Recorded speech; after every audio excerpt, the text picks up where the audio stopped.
ಸತ್ಯದ ಮೇಲೆ ಜೀವನ ಮಾಡ್ತಾರೆ. ಸಂತರಿಗೂ ನಮ್ಗೆ ಅಷ್ಟೇ ವ್ಯತ್ಯಾಸ. ಸಂತರಿಗೆ ಯಾಕೆ ದುಃಖ ಆಗ್ಲಿಲ್ಲ? ರಾಜ ಇದ್ರಲ್ರಿ, ಅವರು ಭೋಗಿ ಆಗಿದ್ರು, ರಾಣಿ ಇದ್ಲು, ಅವರು ಭೋಗಿ ಇದ್ರು, ಮತ್ ಅವ್ರಿಗೆ ಯಾಕೆ ದುಃಖ ಆಗ್ಲಿಲ್ಲ? ಅವ್ರಿಗೆ ಸತ್ಯ ಗೊತ್ತಿತ್ತು. ಆಗ ನೋಡ್ರಿ, ವಿಧಿ ಆಟ ಹೆಂಗ್ ಬರ್ತದಂತ ಯಾರಿಗೂ ಗೊತ್ತಿಲ್ಲ. ಆಗ ರಾಜ ಹರಿಶ್ಚಂದ್ರ ಹೆಣ ಸುಡುತ್ತಿದ್ದ. ಆ ತಾಯಿ ಅಲ್ಲಿ ಒಬ್ಬರ ಕೈಯಾಗ ಕೆಲಸ ಮಾಡ್ತಿದ್ಲು. ಒಂದ್ ದಿವ್ಸ ಅಕಾಲಿಕ ಮೃತ್ಯು ಆತು.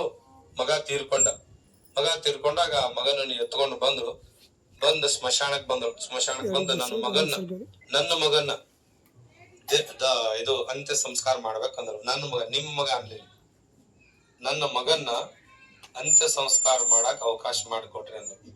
ಅವಾಗ ಅವ್ರ ಹತ್ತಾರ, ನಿಮ್ಮ ಮಗನಿಗೆ ಇಲ್ಲಿ ಅಗ್ನಿ ಸಂಸ್ಕಾರ ಮಾಡಕ್ ₹1 ಕೊಡ್ರಿ, ಮಾಡ್ರಿ ಅಂದ್ರು.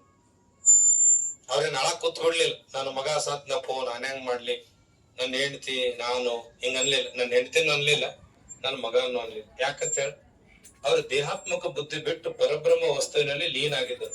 ಯಾಕಂದ್ರ ಕರತಾ ಕರವಿತ ನಿವಿತ ನೀತ, ಈ ಜಗತ್ತನ್ನ ಸೃಷ್ಟಿ ಮಾಡವ ಯಾರು ನಮ್ಮನ್ನ ಹಡದಾರ, ನಿಮ್ಮನ್ನ ಅವ್ರಿಗೆ ಚಿಂತಿದು.